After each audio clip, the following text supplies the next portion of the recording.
Hi guys, today I'm going to be continuing on with some application questions from 3.4 of your Jacplus textbook.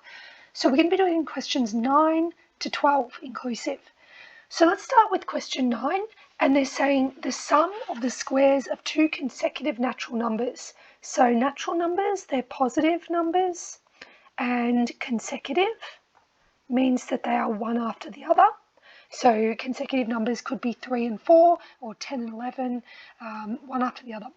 And the sum of the squares, so I'm going to say the first number is x, and well, the square of x would be x squared, and the second one, it's a consecutive, so it comes straight after, so x plus 1, and square that. So the sum of the squares of the two consecutive natural numbers plus the square of their sums. So the square of their sums is going to be x plus 1, all squared. So I'm adding them together, and then, so it's the sum of them, and the square of the sums is indicated here. So now I'm going to, well, actually it's going to equate that to 662. And now I'm going to expand, and I'm going to be solving for x. So x squared plus 2x plus 1 plus, this is going to be 2x plus 1 in here, squared, equals 662. And x squared, actually I might just put 2x squared there, plus 2x plus 1 plus, and you can FOIL these if you prefer, but if you know the rule, it's better. So a squared plus b squared is a plus b squared, is a squared, so 4x squared plus 2ab, 2 times 2x is 4x times 1, plus b squared is 1. Okay, let's collect like terms. So it's going to be 6x squared plus 6x plus 2 equals 662. Let's minus 662 on both sides. That's going to give us 6x squared plus 6x minus 660 equals 0. Now, at this stage, you could divide everything by 6 and then cross-factorize or use quadratic formula or complete the square method, but these are CAS questions, so you'd be better off just to solve it on CAS. So using your solve, and make sure you are in exact, x, and it's going to give us x equals negative 11 and x equals 10. Now, what we note is that we are looking at natural numbers, so we don't want the negatives, so we'll cross that one out, we reject it, and so x equals 10. Now, we haven't actually answered the question because there are two consecutive natural numbers. So we know that x is 10, so that means that x plus 1 must equal 11. So I can say the numbers are 10 and 11. And now I've actually answered the question. Let's move on to number 10. So let's see the ratio of the height of a triangle to the length of its base. So height to base is root 2 to 1. So I've made that equal sign pretty big there, unnecessarily big, because then I'm not going to be able to confuse it with the ratio symbol, these dots here and here. So we want to be careful that we see that there's an equal sign and then we've got the ratio as well. Now the other thing we know is area of the triangle is root 32 centimeters squared, and area is half base times height. So now we have to calculate the length of the base and of the height. So let's see, we've got a ratio there, so I'm going to turn that into h over b, and well, that's going to equal root 2 over 1. And then that means that h equals root 2 times b. So now I have a value for h which involves b, and I can sub that in to get rid of the h. So instead of h, I can now put root 2b into the equation, which means I don't have too many variables anymore. So now, well, a equals half times base, and the base, we have b still, and the height is root 2b. So let's expand that. Half root 2b squared. And look, I might make it look even nicer by root 2 on 2b squared. I mean, you don't have to. You can leave it with the half out the front if you prefer. So what we're trying to find here is the dimensions. So calculate the length of the base and the height. And we're being told that the area of the triangle is root 32 centimetres. So that means root 2 over 2 base squared equals root 32. So I'm going to undo that. I'm going to multiply by 2 on both sides, which gives me root 2b squared equals 2 root 32. And then I'm just going to be dividing by root 2 on both sides. B squared equals 2 root 32 on root 2. And remember, because these are both roots, I can divide them. I can't divide this 2 by the root in the bottom because 2 and root 2, well, they're not the same. But I can divide this by root 2 here and this by root 2. So that's going to give me b squared equals 2 root 16. And of course, the square root of 16 is 8. So b squared equals, no, sorry, the square root of 16 is 4. So 2 times 4 will be 8. Our final b squared answer will be 8. And then, of course, we're going to root both sides. So we get b equals plus or minus. Square root of 8 is, of course, root 4 times root 2, which is 2 root 2. So b is plus or minus 2 root 2.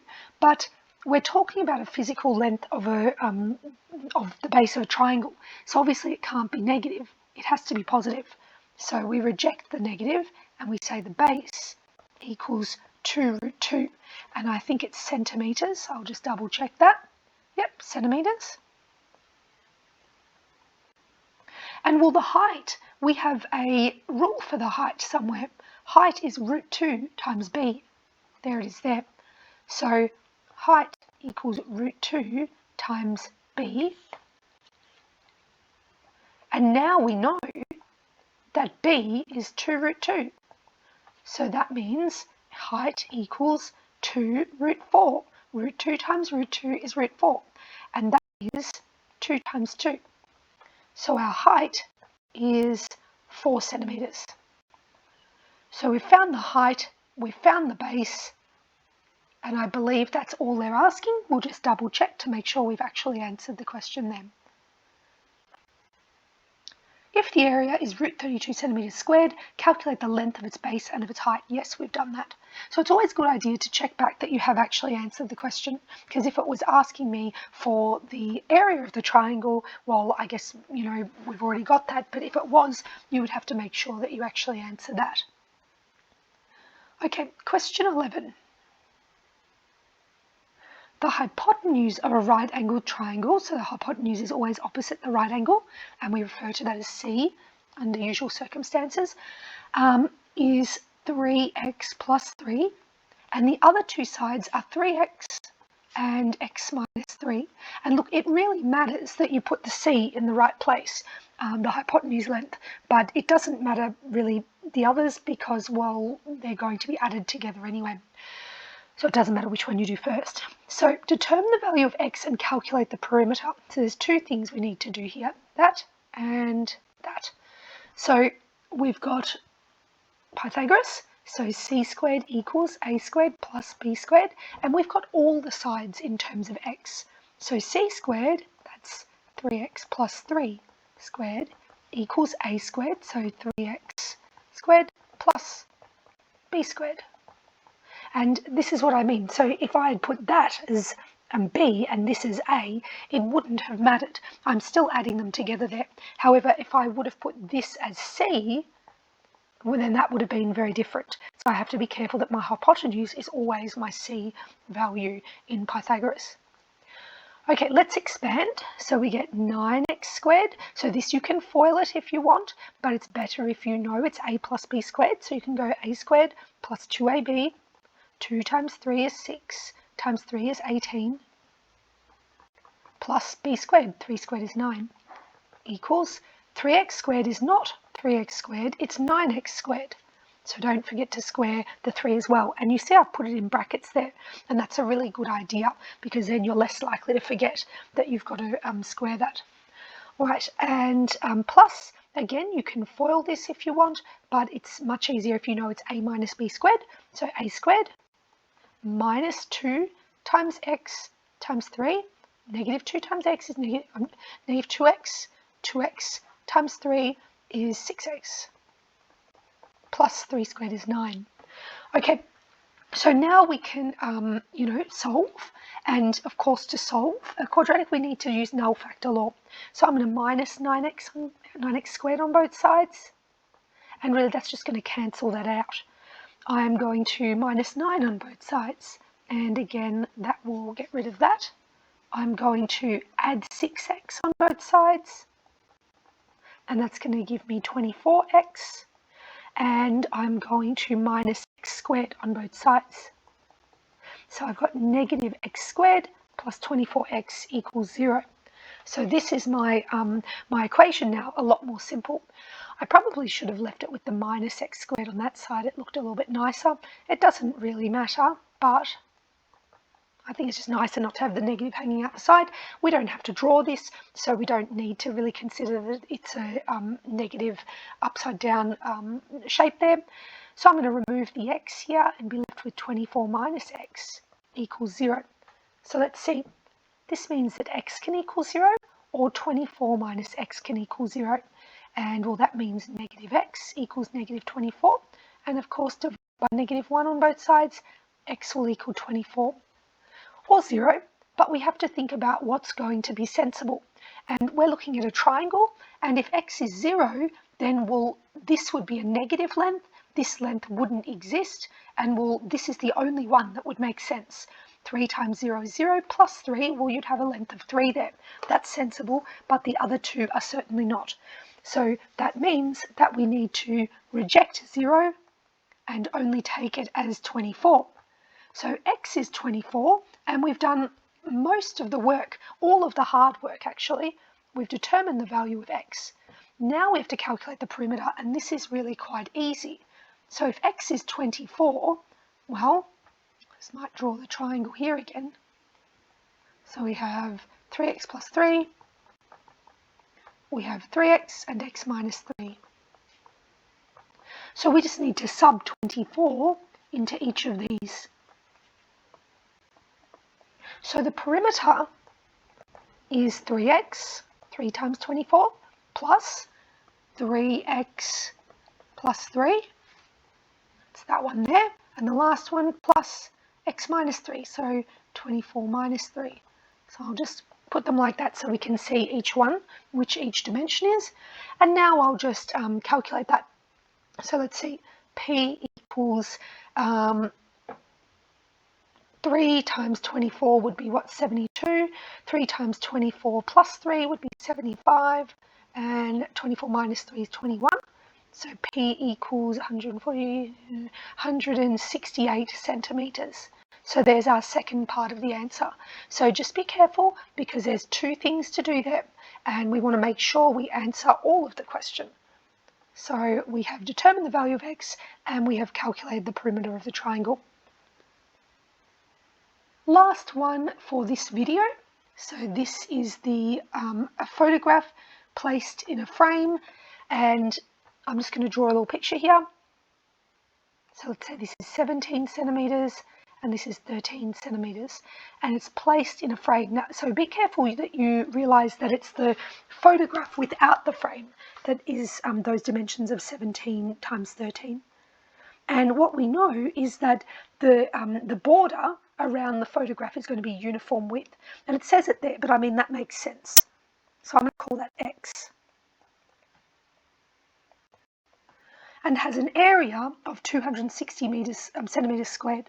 So the border has an area of 260 centimeters squared. What are the dimensions of the frame? Okay, so let's see.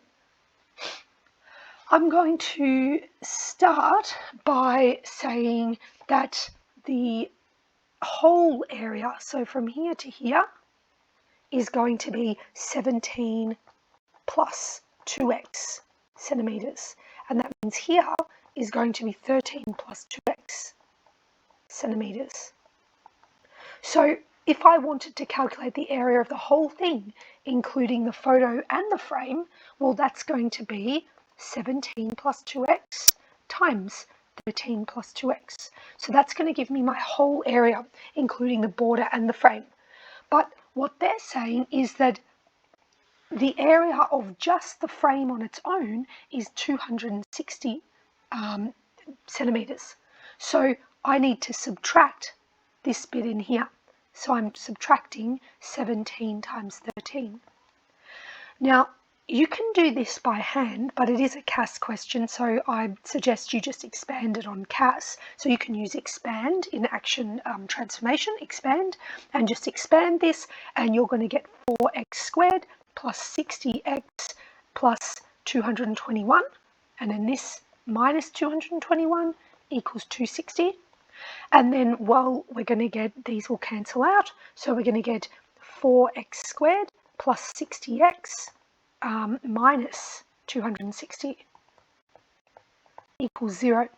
And again, you can use, and this is going to, we could factorize this, we could divide everything by 4, cross multiply, or use quadratic formula, whatever's the most appropriate, and we could find the values of x. But it is a CAS question, so if you put it into your CAS, use your solve function, and it's going to tell you that it's negative 15 plus or minus root 485 on 2. And notice that negative 15 plus root 485, well, that gives you a positive value, but the negative, well, that can't work. X is your width of the photo frame, and you're not going to have a negative width of a photo frame. That doesn't make sense. So this is our value as an exact value here. They're asking us, no doubt, yep, to the nearest centimetre, there we are. So what are the dimensions of the frame measured to the nearest centimetre? So remember, the frame is the whole thing. All this is the photo frame. So it would have glass in it or something over here. So they want to know the dimension of the whole thing there, not just the x value. So up here is 17 plus 2x. Over here is 13 plus 2x. So we just need to do that. So 17 plus 2x and 13 plus 2x. So you can just sub this in for x here and here, and you can see that on CAS. X is approximately 3.5113. So we're going to get 24 centimeters, and we're going to get 20 centimeters. So 13 plus 2 times 3.5113 and 17 plus 2 times 3.5113. And to the nearest centimetre, we're getting 24 centimetres and 20 centimetres. So that completes questions 9 to 12 from 3.4. I will do the final 4 in another video.